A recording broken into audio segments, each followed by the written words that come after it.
Hello দর্শক, আপনারা নিশ্চয়ই ফেসবুকে একটি নিউজ দেখতে পেয়েছেন। আগামী 16 ডিসেম্বর বাংলাদেশে একটি নতুন সিম সেবা চালু হতে যাচ্ছে।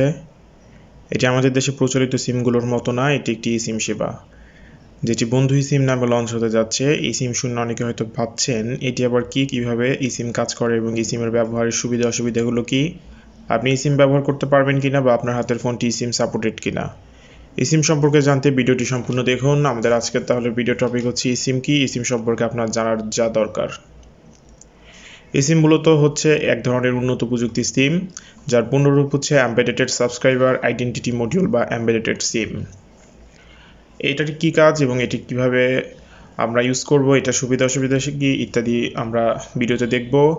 এমবেডেড সিম মূলত প্রচলিত সিম কার্ডের কাজটি করে, সে অর্থে একে প্রচলিত সিম কার্ডের প্রতিস্থাপক বলা যায়। তবে প্রচলিত সিম কার্ডের মতো এমবেডেড সিম আলাদা করে খোলা বা লাগানোর কোনো সুযোগ নেই। আমরা যেভাবে যে নর্মাল ন্যানো সিমগুলো, মাইক্রো সিমগুলো সিম কার্ড থেকে খুলে অন্য কোনো মোবাইলে ইউজ করতে পারি, অন্য কোনো মোবাইলে ঢোকাতে পারি, বাট এই এমবেডেড সিম যেটি, ই সিম যেটি, এটি এক সিম এক মোবাইল থেকে খুলে অন্য মোবাইলে ঢোকানো যাবে না। এটি একটি মোবাইলেই বিল্ট ইন থাকবে। এটি প্রচলিত ব্যবহৃত ন্যানো সিমের চেয়েও অনেক ছোট। এক ধরনের কানেক্টিং চিপ হিসেবে এটি ডিভাইসের মাদারবোর্ডে সংযুক্ত করা হয়। এটা অ্যাকচুয়ালি মোবাইল তৈরি করার সময় মোবাইলের মাদারবোর্ডে সংযুক্ত করে দেওয়া হবে বিল্ট ইন অবস্থায়। জাস্ট আপনাকে আপনার প্রোভাইডারের থেকে আপনার যে কিউআর কোডটি নিয়ে এটি স্ক্যান করে আপনার মোবাইলে ইনস্টল করে নিতে হবে। এটা অটোমেটিক সেই এখানে ইনস্টল হয়ে যাবে এবং আপনার নেটওয়ার্ক সার্ভিসটি চালু হয়ে যাবে। তাই এটাকে সম্পূর্ণ ডিজিটাল সিম কার্ডও বলা যায়। সিম কার্ড পরিবর্তন করা না গেলেও আপনি সিমের সাহায্যে অপারেটর এবং নাম্বার পরিবর্তন করতে পারবেন। একই সাথে একাধিক নাম্বার অর্থাৎ ডুয়েল সিম ব্যবহারের কাজটিও করতে পারবেন এবং সেটা এখনকার চেয়ে আরও সহজে করতে পারবেন। এসিম ফিজিক্যালি সাধারণত সিম কার্ডের চেয়ে সম্পূর্ণ আলাদা হলেও প্রযুক্তিগত দিক থেকে দুইটা কিন্তু একইভাবে কাজ করে। অর্থাৎ সাধারণ সিম কার্ডের মতো একই জিএসএম নেটওয়ার্ক ব্যবহার করে এই সিম কাজ করবে। জাস্ট এটা আপনার কোনো সিম খুলে ঢোকানোর কোনো প্রয়োজন নেই। এটি হচ্ছে আপনার একটি কিউআর কোডের মাধ্যমে আপনি আপনার বিল্ট ইন যেই সিমটি দেওয়া থাকবে মোবাইলের মাদারবোর্ডে, সেখানে এটা জাস্ট ইনস্টল হয়ে যাবে। অর্থাৎ এটা হচ্ছে মূলত আমাদের মোবাইলে যেরকম বিল্ট ইন যে মেমোরি থাকে, স্টোরেজ থাকে, আবার এমন কিছু মোবাইল থাকে যেটার মাধ্যমে কি আপনি এক্সটার্নাল মেমোরি কার্ডও ইউজ করতে পারেন। তো বর্তমানে এই সিম কার্ডটা হচ্ছে এরকম হয়ে যাবে, এই সিম যেটা মোবাইলে অলরেডি বিল্ট ইন অবস্থায় ইনস্টল করা থাকবে, অর্থাৎ মাদারবোর্ডে একটি লাগানো থাকবে। আপনি জাস্ট কিউআর কোডের মাধ্যমে বা কোনো ইমেলের মাধ্যমে সাইন আপ করে আপনি সেই সিম স্লটের মাধ্যমে আপনি একটি সিম কার্ড ইনস্টল হয়ে যাবে আপনার নেটওয়ার্ক সার্ভিসে। এখানে আমরা দেখতে পাচ্ছি যে সিম কার্ড মিনি সিম ছিল হচ্ছে 25x15 মিলিমিটার, যেটি ই সিমে রূপান্তরিত হয়ে গেছে 6x5 মিলিমিটার। অর্থাৎ ই সিম সম্বলিত ফোনগুলোতে আর আপনার আলাদা করে ন্যানো সিম বা মাইক্রো সিম এগুলোর কোনো দরকার হবে না, এগুলোর কোনো যে ব্যবস্থাও হয়তো থাকবে না, বা হয়তো দেখা যেতে পারে একটি ন্যানো সিম একটি ই সিম এই ব্যবস্থায় থাকতে পারে আধুনিক ফোনগুলো। আপনি এখন ই সিম ব্যবহার করতে পারবেন। আপনার কাছে ই সিম সাপোর্টেড ডিভাইস থাকলে আপনি এই মুহূর্তে, অর্থাৎ আমাদের দেশে যে 16 ডিসেম্বর 2021 নতুন যে সিমটি চালু হতে যাচ্ছে, আপনি যদি সেই সিমটি কালেক্ট করে, অর্থাৎ কিউআর কোডের মাধ্যমে কালেক্ট করে আপনার যদি একটি সিম সাপোর্টেড ডিভাইস থাকে আপনি এটি ইউজ করতে পারবেন। আমরা দেখে নিই যে বর্তমান কোন কোন মোবাইলগুলোতে সিম সাপোর্ট আছে। এখানে দেখা যাচ্ছে যে আইফোন 12 সকল ভার্সন, আইফোন 11 এক্সএস, এক্সআর এবং এসি স্মার্টফোন। অ্যান্ড্রয়েডের মধ্যে যেগুলো আছে হচ্ছে গুগল পিক্সেল 2 থেকে গুগল পিক্সেল 4a 5G, যেটা Google pixel 4a 5G, Samsung Galaxy S20 FE, Galaxy fold এবং জি ফ্লিপ এবং নোট 10 এর সকল ভার্সন সিম সাপোর্ট করে। তাছাড়া দ্য মোটো রেজর ডুও ফোনও কিন্তু সিম সাপোর্টার রয়েছে। স্মার্টফোনের বাইরে বর্তমানে Apple watch, Samsung Galaxy watch এবং হুয়াই ওয়াচ সিম সাপোর্ট করে। পাশাপাশি উইন্ডোজ 10 চালিত বেশ কিছু ল্যাপটপও রয়েছে সিমের ব্যবস্থা। এইসব ডিভাইসগুলোতে আপনারা সিম ব্যবহার করতে পারবেন। যদি আপনাদের কাছে এই ধরনের ডিভাইসগুলো থেকে থাকে, সিম বাংলাদেশে লঞ্চ হচ্ছে, তারপর থেকে আপনারা সিম ব্যবহার করতে পারবেন। যেভাবে সিম ব্যবহার করবেন, আপনি যদি সিম সেবা দেয় এমন কোনো মোবাইল অপারেটর গ্রাহক হন এবং আপনার কাছে একটি সিম সাপোর্টেড ডিভাইস থাকে, দেখা যেতে পারে যে যদি এই নতুনভাবে লঞ্চ হওয়ার পর বাংলাদেশে অন্যান্য যে সিম কোম্পানিগুলো আছে, অর্থাৎ গ্রামীণ ফোন, বাংলালিংক, রবি, তারাও কিন্তু সার্ভিসটি ইচ্ছা করলে চালু করতে পারবে। অর্থাৎ আপনার তাদের একটি ফিজিক্যাল সিমও থাকবে এবং ই সিমও থাকতে পারে। দেখা গেছে কেউ কাছে ই সিম সাপোর্টেড ফোন আছে, তারা তখন ই সিম সাপোর্টেড সেবাটি গ্রহণ করবে ওই কোম্পানি থেকে। আর যদি কারো কাছে এই ফিজিক্যাল সিম সাপোর্টেড মোবাইল থাকে, ডিভাইস থাকে, তারা সেভাবে কালেক্ট করে নেবে নিজেদের সিমগুলো। অর্থাৎ বর্তমানে যেটি চালু হতে যাচ্ছে সেটা হচ্ছে বন্ধু সিম, যেটি হয়তো সম্পূর্ণ ই সিম নিয়েই চালু হবে। তাদের ফিজিক্যাল সিমের ব্যাপারে এখনও কিছু জানা যায়নি। যেহেতু eSIM এর ক্ষেত্রে সিম কার্ড ফিজিক্যালি ইনসার্ট করার কোনো সুযোগ নেই, তাই ডিভাইসে সিম কার্ডের অ্যাক্টিভেটের পুরো কাজটি করতে হবে কিন্তু সফটওয়্যারের মাধ্যমে। তবে ভাবনার কিছু নেই, এই জন্য আপনার বিশেষ কোনো সফটওয়্যার ইনস্টল করা বা বিশেষজ্ঞের শরণাপন্ন হতে হবে না। যেসব ডিভাইস eSIM সাপোর্ট করে সেসব ডিভাইসে eSIM সেট আপ করা সফটওয়্যার দেওয়া থাকে এবং ফলে সেটিং থেকে খুব সহজে কিন্তু আপনি eSIM সেট আপ করে নিতে পারবেন। ডিভাইসে eSIM সেট আপ করার পূর্বে আপনাকে মোবাইল অপারেটর কোম্পানির সাথে যোগাযোগ করতে হবে, অর্থাৎ আপনি অবশ্যই সেখান থেকে আপনার কালেক্ট করে নিতে হবে কিউআর কোডটি বা যেভাবে ইনস্টল করতে হয়। আপনি কোন নাম্বার বা কোন প্যানে eSIM নিতে চান সেটিও তাদেরকে জানাতে হবে। এরপর mobile operator company eSIM active করার জন্য আপনাকে একটি কিউআর কোড সম্বলিত একটি কার্ড দিয়ে দিবে। এক্ষেত্রে কার্ডের জন্য আপনাকে এক্সট্রা টাকা হয়তো পেমেন্ট করতে অবশ্যই এক্সট্রা টাকা পেমেন্ট করতে হবে।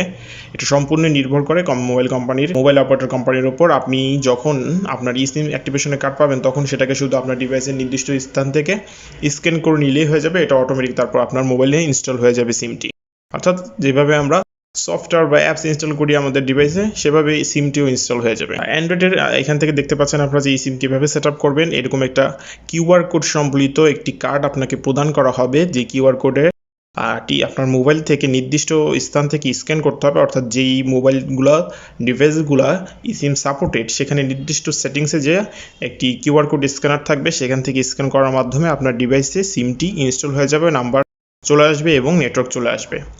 আচ্ছা, আইফোনের ক্ষেত্রে আপনারা যেভাবে করবেন, প্রথমে সেটিংসে যেতে হবে, তারপর সেকুলার আর মোবাইল ডাটা অপশনটিতে যাবেন। এবার অ্যাড সেকুলার প্ল্যান অপশনটিতে গিয়ে কিউআর কোডটি স্ক্যান করে নেবেন এবং আপনার কাজটি সম্পূর্ণ হয়ে যাবে, আপনার মোবাইলে একটি নেটওয়ার্ক চলে আসবে। আর যদি অ্যান্ড্রয়েড স্মার্টফোন থাকে সেক্ষেত্রে আপনাকে প্রথমে সেটিংস অপশনে যাবেন, এরপর নেটওয়ার্ক অ্যান্ড ইন্টারনেট অপশনে যাবেন। এখন অ্যাড অপশনটিতে ক্লিক করুন এবং স্ক্রিনে আসা ইনস্ট্রাকশন যে ফলো করবেন এবং ইউজ টু নাম্বার এই অপশনটিতে সিলেক্ট করুন। অ্যাপল ওয়াচ বা আপনার যে গ্যালাক্সি ওয়াচ ইত্যাদিগুলোতে আপনারা eSIM অ্যাক্টিভ করতে পারবেন। এটি ফোনের অ্যাপ থেকে আপনারা সেখানে করে নিতে হবে। তো আমরা eSIM নিয়ে তো জানলাম যে eSIM বিষয়টা কি, কিভাবে আপনার মোবাইলে ইনস্টল করতে হবে ইত্যাদি। তো এই সিম ব্যবহার করার সুবিধাটা কি? এই যে আমরা এই সিমগুলো আমাদের দেশে আসতেছে, হয়তো আমরা ভবিষ্যতে এই সিমগুলো ইউজ করব আমাদের যদি সেরকম ডিভাইস থেকে থাকে। তো বাট এইটা কি জন্য, এটার সুবিধাটা কি, আমরা সেগুলো জানবো। এটার মূলত যে সুবিধাটি হচ্ছে, এটি অনেক ছোট, বর্তমান প্রচলিত সবচেয়ে ছোট ন্যানো সিম কার্ডের চেয়ে অত্যন্ত 3 গুণ ছোট এই সিম। ন্যানো সিম কার্ড ইনসার্ট করতে যেখানে 108.24 বর্গ মিলিমিটার জায়গার প্রয়োজন হয়, সেখানে মাত্র 30 বর্গ মিলিমিটার জায়গা লাগে এই সিমের চিপ বসাতে। এর ফলে আগের সিম স্লটের জন্য স্মার্টফোনে যে জায়গা রাখা হতো সেই জায়গাটুকু ব্যবহার করে ফোনের অন্যান্য যন্ত্রাংশের উন্নয়ন করা আরও কিন্তু সহজ হবে। শুধু যে অন্যান্য যন্ত্রাংশের জন্য বাড়তি জায়গা পাওয়া যাবে তাই নয়, এর ফলে বেশি শক্তিশালী ব্যাটারিও ব্যবহার করা সম্ভব। ফোনের ইন্টারনাল ডিজাইনও আসবে ইতিবাচক পরিবর্তন।